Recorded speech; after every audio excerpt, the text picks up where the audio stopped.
A contract and an agreement are similar in many ways and are often used interchangeably, but there are some important differences between them. A contract is a legally binding document between two or more parties that outlines the terms and conditions of a specific agreement. Contracts are enforceable by law and are typically used in business and commercial transactions.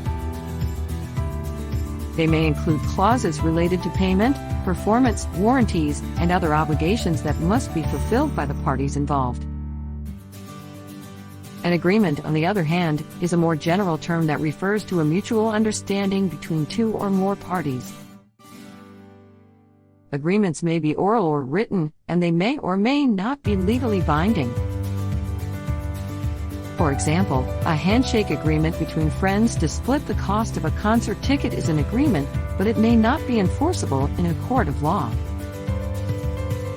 In summary, a contract is a specific type of agreement that is legally binding, while an agreement is a more general term that may or may not be legally binding.